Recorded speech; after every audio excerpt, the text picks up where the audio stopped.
ನಮಸ್ಕಾರ. ಸುವರ್ಣ ನ್ಯೂಸ್ನ ಪ್ರೀತಿಯ ವೀಕ್ಷಕರೆಲ್ಲರಿಗೂ ಬ್ರಹ್ಮಾಂಡ ನೇರ ಪ್ರಸಾರದ ಕಾರ್ಯಕ್ರಮಕ್ಕೆ ಪ್ರೀತಿಯ ಸ್ವಾಗತ. ನಾನು ಶ್ರುತಿ.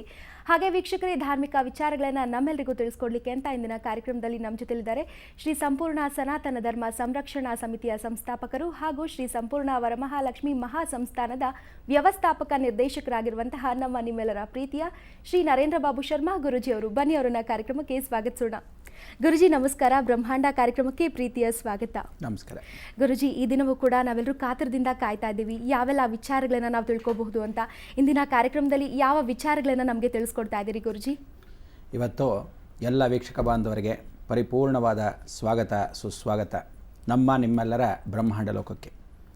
ಇವತ್ತಿನ ದಿವಸ ನೀವೆಲ್ಲ ಮಹಾಗಣಪತಿಯನ್ನು ಸ್ಮರಣೆ ಮಾಡಿಕೊಂಡು ಪೂಜೆ ಮಾಡಿ ಅಂತ ಹೇಳಿದ್ದೆ. ಸಂಕಷ್ಟಹರ ಚತುರ್ದಶಿ ಅಂತ ಹೇಳಿದ ಕೃಷ್ಣಕ್ಕೆ ಪಾಪ ಯಾರೋ ಕರೆ ಮಾಡಿದರು, ಸಂಕಷ್ಟಹರ ಚತುರ್ದಶಿ ಅಲ್ಲ, ಅದು ಸಂಕಷ್ಟಹರ ಚತುರ್ಥಿ ಅಂತ. ಹೀಗೆ ಪ್ರತಿಯೊಬ್ಬ ಮನುಷ್ಯ ಒಳ್ಳೆಯದನ್ನು ತಗೋಬೇಕೇ ಹೊರತು ಮಧ್ಯ ಕೊಂಕನ್ ನುಡಿಯೋಕ್ಕೆ ಫೋನ್ ಮಾಡಿ ಹೀಗಾಯ್ತಂತೆ, ಇದು ಯಾವುದೋ ತಪ್ಪಂತೆ ಅಂತ ನೋಡ್ಕೊಳ್ಳೋ ಜನಗಳು ಉಂಟು.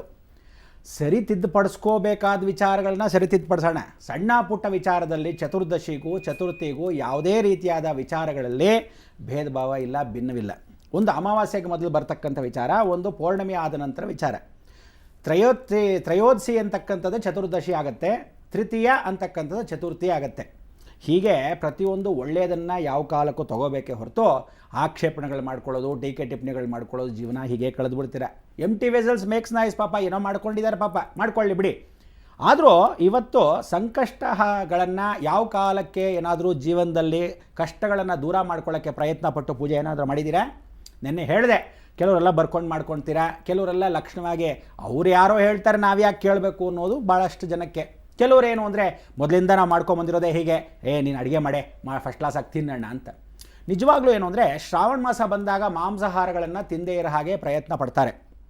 ಆದರೆ ಕೆಲವು ದಿವಸಗಳಲ್ಲಿ, ಇಂಥ ಒಳ್ಳೆಯ ದಿವಸಗಳಲ್ಲಿ, ಸಂಕಷ್ಟಹರ ಚತುರ್ಥಿ ದಿವಸ ಅಥವಾ ಚತುರ್ದಶಿ ದಿವಸ, ವಿಶೇಷವಾಗಿರ್ತಕ್ಕಂಥ ನವಮಿ ಅಷ್ಟಮಿ ದಿವಸ, ಅಥವಾ ಯಾವುದಾದ್ರೂ ಒಂದು ಮಂಗಳವಾರದ ದಿವಸ, ಪೌರ್ಣಮಿ ದಿವಸ, ಅಮಾವಾಸ್ಯ ದಿವಸ, ವಿಶೇಷವಾಗಿ ಸೋಮವಾರದ ದಿವಸ, ಶನಿವಾರದ ದಿವಸ, ಗುರುವಾರದ ದಿವಸ ಇದೆಲ್ಲ ಬಿಡಬೇಕು ಅನ್ನೋದು ಗಮನದಲ್ಲಿರಬೇಕು. ಅವತ್ತೇನಾದರೂ ಜೀವನದಲ್ಲಿ ಮಾಂಸಾಹಾರಗಳನ್ನು ಪ್ರೀತಿಯಿಂದ ತಿನ್ನೋದಾದರೆ ನೀವೆಲ್ಲ ಬುಧವಾರದ ದಿವಸ, ಶುಕ್ರವಾರ, ಭಾನುವಾರ ಇದ್ದೇ ಇರುತ್ತೆ. ಬುಧವಾರ ನಪುಂಸಕ ಗ್ರಹ ಆದ್ದರಿಂದ ಎಲ್ಲ ರಾಕ್ಷಸರ ಗುಣವನ್ನು ಹೊಂದಿರತಕ್ಕಂಥದ್ದು. ಯಾಕೆಂದರೆ ಚಂದ್ರ ಬೃಹಸ್ಪತಿ ಎಲ್ಲೋ ಹೋದಾಗ ಅವನು ವಿಶೇಷವಾಗಿರ್ತಕ್ಕಂಥ ಸರಸದಲ್ಲಿ ಹುಟ್ಟಿರ್ತಕ್ಕಂಥವನು ಬುಧ. ಈ ರೀತಿಯಾಗಿ ಬುಧ ಜನನವಾಗಿರೋದ್ರಿಂದ ನೀವೆಲ್ಲ ಏನು ಮಾಡಬೇಕು, 50-50 ಮಸ್ಕಾ ಚಸ್ಕಾ ಇದ್ದ ಹಾಗೆ ಆ ರೀತಿ ಏನಾದರೂ ಸ್ಮರಣೆ ಮಾಡ್ಕೊಂಡು ತಿನ್ನೋ ಹಾಗಿದ್ರೆ ತಿನ್ಕೊಳ್ಳಿ, ಪರವಾಗಿಲ್ಲ.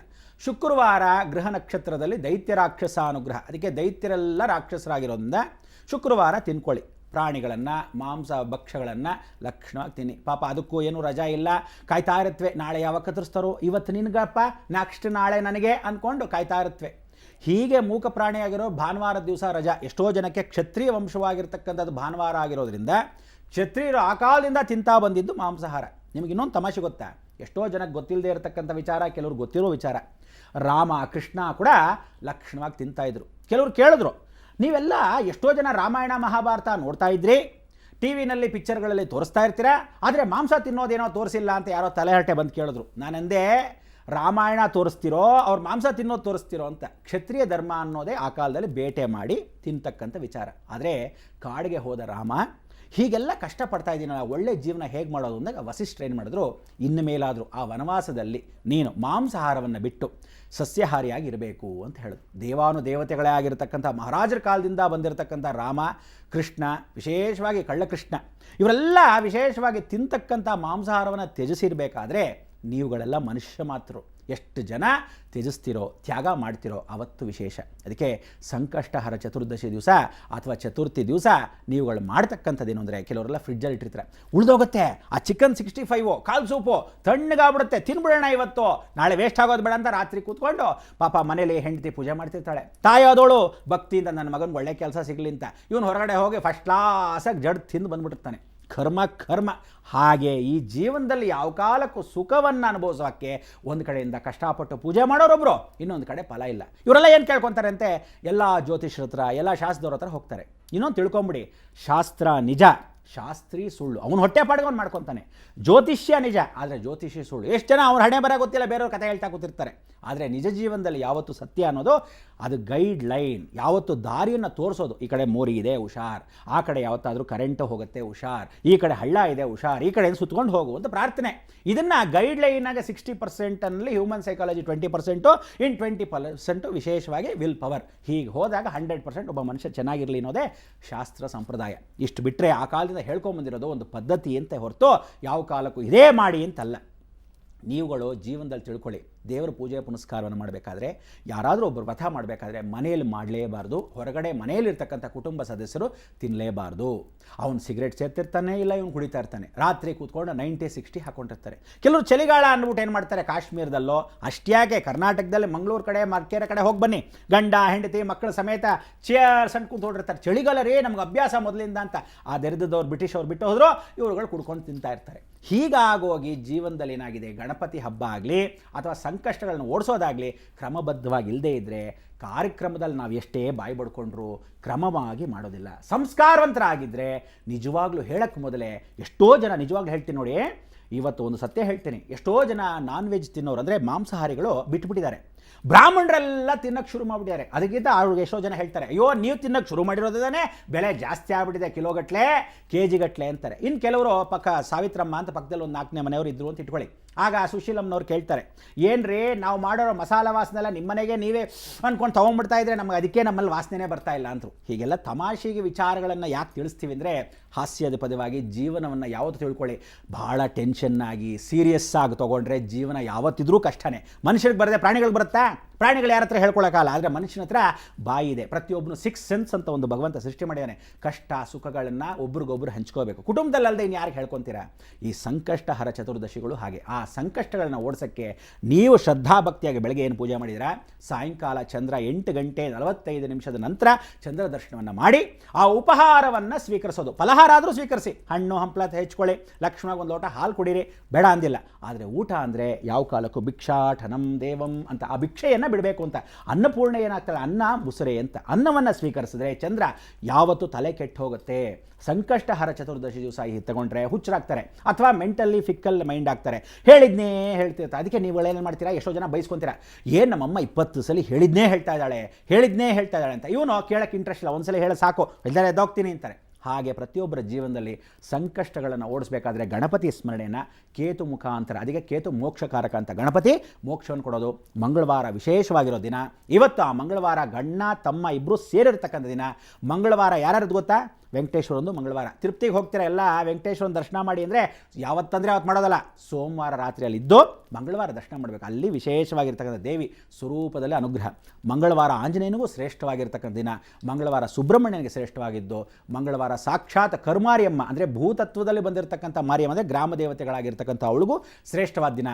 ಮತ್ತು ಮಹಾಗಣಪತಿಗೆ ವಿಶೇಷವಾಗಿರ್ತಕ್ಕಂಥ ಮಂಗಳವಾರ ಬಿದ್ದು ಸಂಕಷ್ಟಹರ ಚತುರ್ಥಿ ಬಿದ್ದರೆ ಭಾಳ ವಿಶೇಷವಾಗಿರ್ತಕ್ಕಂಥ ದಿನ. ಇದನ್ನು ತಿಳ್ಕೋಬೇಕಾದ್ದು ನಮ್ಮ ಸಂಪ್ರದಾಯ. ನಾವು ಹೇಳಿದ್ದಲ್ಲ, ತಾತ ಮುತ್ತಾತನ ಕಾಲದಿಂದ ಬಂದಿರತಕ್ಕಂಥ ಒಂದು ಪದ್ಧತಿ, ಸಂಸ್ಕಾರ, ಆಚರಣೆ. ಈಗಲೂ ಪಾಲಿಸ್ಕೊಂಡು ಹೋದರೆ ಭಾರತ ದೇಶ ಅಂದೂ ಸುಭಿಕ್ಷೆ, ಇವತ್ತು ಸುಭಿಕ್ಷೆ, ನಾಳೆನೂ ಕೊನೆ ಕಾಲದವರೆಗೂ ಸುಭಿಕ್ಷವಾಗಿರಲಿ ಅನ್ನೋದೇ ನಮ್ಮ ಅಭಿಪ್ರಾಯ. ಅದಕ್ಕೆ ಸಂಕಷ್ಟಹರ ಚತುರ್ದಶಿ ದಿವಸ ನೀವೆಲ್ಲ ಚಂದ್ರ ದರ್ಶನ ಮಾಡೋದು ಅನ್ನೋದು ಎಷ್ಟು ವಿಶೇಷ ಅಂದರೆ, ಯಾವತ್ತು ಚೌತಿ ಚಂದ್ರ ನೋಡಬಾರ್ದು. ಯಾಕೆಂದರೆ ಅವಮಾನ ಮಾಡಿರ್ತಾನೆ ಇವನು, ಹೊಟ್ಟೆ ಮೇಲೆ ನಡ್ಕೊಂಡು ಹೋಗ್ತಾ ಇರ್ತಾನೆ ಗುಂಡಿಗೆ ಊಟ ಮಾಡ್ಕೊಂಡು ಗಣಪತಿ. ಆಗ ಹೋಗ್ತಾ ಇದ್ದಾಗ ಚಂದ್ರ ಅಲ್ಲಿ ನೋಡ್ಬಿಟ್ಟು ಹೊಟ್ಟೆ ಬಡ್ ಅಂದ್ಬಿಡುತ್ತೆ ಯಾರ್ದು, ಮಹಾಗಣಪತಿ. ಅಯ್ಯೋ ಹೊಟ್ಟೆ ಬಡ್ಡಂತಲ್ಲ ಅಂತ ಏನು ಮಾಡ್ತಾನೆ ಅಂದರೆ, ಅಲ್ಲಿ ಹೋಗ್ತಾ ಇದ್ದ ಹಾವನ್ನ ಕಟ್ಕೊತಾನೆ. ಚಂದ್ರ ನೋಡಿ ಅಂತಾನೆ, ನೀನು ಇವತ್ತು ನನ್ನ ನೋಡಿ ನಕ್ಕಿದೆಯಾ? ಯಾವ ಕಾಲಕ್ಕೂ ನೀನು ನನ್ನ ಹಬ್ಬದ ದಿವಸ ಯಾವತ್ತಾದರೂ ನಿನ್ನ ದರ್ಶನವನ್ನು ಯಾರು ಮಾಡ್ತಾರೋ ಆವತ್ತಿನ ದಿವಸ ಅವ್ರಿಗೆ ಅಪವಾದ ಗ್ಯಾರಂಟಿ. ಅದಕ್ಕೆ ಕೃಷ್ಣ ಪರಮಾತ್ಮನಿಗೆ ಹಾಲಲ್ಲೂ ಕೂಡ ನೋಡ್ಬಿಟ್ಟು, ಅವನ ಪಾಪ ಡೈರೆಕ್ಟಾಗಿ ನೋಡಿಲ್ಲ, ಎಲ್ಲೋ ಹಾಲು ತಂದು ಕೊಟ್ಲು ರುಕ್ಮಿಣಿ. ಹೀಗೆ ಕುಡಿತಾ ನೋಡಿದ್ದಕ್ಕೆ ಏನಾಯಿತು, ಅವನ ಮೇಲೆ ಒಂದು ಅಪವಾದ ಬಂತು. ಏನು ಅಪವಾದ? ಶಮಂತಕಮಣಿಯನ್ನು ಕದ್ದುಕೊಂಡು ಹೋದೆ, ಸೂರ್ಯನ ಶಮಂತಕಮಣಿಯನ್ನು ಕದ್ದುಕೊಂಡು ಹೋದೆ. ಅದಕ್ಕೆ ಕೃಷ್ಣ ಒದ್ದಾಡಿ ಹೋಗಿ ಶಮಂತಕಮಣಿ ಎತ್ಕೊಂಡ್ಬಂದ ಮೇಲೆ ಜಾಂಬುವಂತನ ವಿಶೇಷವಾಗಿರ್ತಕ್ಕಂಥ ಮಗಳನ್ನು ಮತ್ತೆ ಕಟ್ಕೊಂಡಾಗ 8 ಹೆಂಡತೀರು ಮಾತ್ರ ಕೃಷ್ಣ ಪರಮಾತ್ಮನಿಗೆ. ಅದು ಕೂಡ ಸತ್ಯ. ಎಷ್ಟೋ ಜನ ಹೇಳಿದ್ರು 16,000 ಹೆಂಡತೀರು ಅಂತ. ಪಾಪ ಯಾವ ನನ್ನ ಮಗ ಹೋಗಿ ನೋಡಿದವನು? ಖಂಡಿತ ಹೇಳ್ತೀನಿ ಕೇಳಿ, 16,000 ಹೆಂಡತೀರಲ್ಲ, ಅವರೆಲ್ಲ ಗೋಪಿಕಾಸ್ತ್ರೀಯರು. ಅವರೆಲ್ಲ 43,000 ಜನ ಕೋತಿಗಳಾಗಿ ರಾಮನ ಕಾಲದಲ್ಲಿರ್ತಾರೆ. ಆ ಕಾಲದಿಂದ ಅವ್ರು ನೋಡ್ಕೊಂಡಿದ್ದವರಿಗೆ ಅವ್ರು ಕೇಳ್ತಾರೆ, ರಾಮ ಆಂಜನೇಯ ನಿನ್ನ ಹತ್ರ ಇದ್ದಾನೆ, ಜಾಂಬವಂತ ನಿನ್ನ ಹತ್ರ ಇದ್ದಾನೆ, ಸುಗ್ರೀವ ನಿನ್ನ ಹತ್ರ ಇದ್ದಾನೆ, ಎಲ್ಲರೂ ಸೇವೆ ಮಾಡಿದ್ರು. ಹಂಗೂ ಮೋಕ್ಷವನ್ನು ಕೊಟ್ಟಿರೋ ರಾಕ್ಷಸರು ಕೂಡ ಅವ್ರ ಮುಖಾಂತರವಾಗಿ ಪರಿವರ್ತನೆ ಆಯಿತು. ನಮಗೆ ಯಾವಾಗ ಮೋಕ್ಷ ಅಂದಾಗ ಯೋಚನೆ ಮಾಡಬೇಡಿ. ನೀವೆಲ್ಲ 16,000 ಜನ ಯಾರು ದೂರದಲ್ಲಿದ್ದು ಸೇವೆಯನ್ನು ಮಾಡಿದ್ದೀರಾ, ಯಾರು ವಿಶೇಷವಾಗಿ ಕಲ್ಲುಗಳನ್ನು ಎತ್ತಿ ಹಾಕಿ ವಿಶೇಷವಾಗಿ ನನ್ನ ಸೀತಾಮ್ಮನವ್ರನ್ನ ಕರ್ಕೊಂಬರಕ್ಕೆ ಮಾಡಿದ್ದೀರಾ, ನೀವು ಕೃಷ್ಣನ ಕಾಲಕ್ಕೆ ಅಂದರೆ ದ್ವಾಪರ ಯುಗದಲ್ಲಿ ವಿಶೇಷವಾಗಿ ಎಲ್ಲ ನನ್ನ ಸಖೀರಾಗಿರಿ. ಅಲ್ಲಿ ಎಲ್ಲಿದ್ದ ಅಂದರೆ ಅಲ್ಲೂ ಕಾಮದೃಷ್ಟಿ ಇಲ್ದಿರೋ ಜಾಗ. ಎಲ್ಲಿದ್ರು ಹೇಳಿ? ಬೃಂದಾವನ. ಅಂದರೆ ಯಾವತ್ತು ತುಳಸಿ ತೊಗೊತೀವೋ ಕಾಮ ಅಪೇಕ್ಷೆ ಬರಲ್ಲ, ಕಾಮ ಕ್ರೋಧ ನಹಿ ಆವೆ. ಯಾವತ್ತು ಕಾಮಕ್ರೋಧಗಳ ಹತ್ರಕ್ಕೆ ಬರದೇ ಇದ್ದಾಗ ಒಬ್ಬ ಮನುಷ್ಯನಿಗೆ ಅವಳ ಮೇಲೆ ಯಾಕೆ ಪ್ರೀತಿ ಹೆಂಗೆ ಬರುತ್ತೆ? ಎಲ್ಲರೂ ಸೇವಕಿಯರಾಗಿ ಕೃಷ್ಣನಿಗೆ ಸೇವೆ ಮಾಡಿದ್ರೆ ಹೊರತು ನಿಮ್ಮ ಥರ ಹುಚ್ಚಿನ ಮಕ್ಕಳ ಥರ ಅವನಿಗೆ 16,000 ನಿಮಗೂ ಕೃಷ್ಣನಿಗೂ ಹೋಲಿಸ್ಕೊಳ್ಳೋಕ್ಕಲ್ಲ. ಮನುಷ್ಯ ಯಾವತ್ತು ತಿಳ್ಕೊಳ್ಳಿ, ಮನುಷ್ಯನಾಗಿರಬೇಕು, ದೇವರಿಗೆ ಕಾಲು ಧೂಳಕ್ಕೆ ಸಮಾನ ಯಾವತ್ತು ತಿಳ್ಕೊಳ್ಳಿ. ಅಷ್ಟದಿಕ್ಪಾಲಕರಾಗಿ 8 ದಿಕ್ಕಲ್ಲಿ ಕೃಷ್ಣ ಪರಮಾತ್ಮ ಅವನ ಹೆಂಡತಿಯರಾಗಿ ಇಟ್ಕೊಂಡೆ ಹೊರತು ಯಾವ ಕಾಲಕ್ಕೂ ಇವನಾಗಿ 16,000 ಜನ ಹೆಂಡತಿಯರನ್ನ ಇಟ್ಕೊಂಡಿಲ್ಲ ಅನ್ನೋದು ಸತ್ಯ ಸತ್ಯ ಸತ್ಯ. ಜ್ಞಾಪಕ ಇಟ್ಕೋಬೇಕು. ಪ್ರತಿಯೊಂದು ಹೀಗೆ ಜ್ಞಾಪಕ ಇಟ್ಕೊಂಡಿರಿ. ಪಾಪ ವಿರಾಮ ಅಂತ ಕೇಳ್ಕೊಂತಿದ್ದೀರಾ, ಏನಂತೀರಾ? ಕಾಯ್ತಾ ಇರಿ, ಬಂದೆ. ಇನ್ನು ಗುರುಜಿ, ನಾವು ಯಾವುದೇ ಪೂಜೆಯನ್ನು ಮಾಡಬೇಕಾದ್ರೆ ನಮ್ಮ ಆಹಾರ ಪದ್ಧತಿ ಕೂಡ ಕಟ್ಟುನಿಟ್ಟಾಗಿರಬೇಕು ಅನ್ನೋದನ್ನು ತಿಳಿಸ್ಕೊಟ್ಟಿದ್ದೀರಿ. ವೀಕ್ಷಕರೇ, ಇನ್ನು ಮತ್ತಷ್ಟು ವಿಚಾರಗಳನ್ನು ನಾವೆಲ್ಲರೂ ತಿಳ್ಕೊಳ್ಳೋಣ. ಆದರೆ ಅದಕ್ಕೂ ಮುನ್ನ ಈಗ ನಿಮ್ಮ ಪ್ರೀತಿಯ ಬ್ರಹ್ಮಾಂಡ ನೇರ ಪ್ರಸಾರದ ಕಾರ್ಯಕ್ರಮದಲ್ಲಿ ಒಂದು ಪುಟ್ಟ ವಿರಾಮ.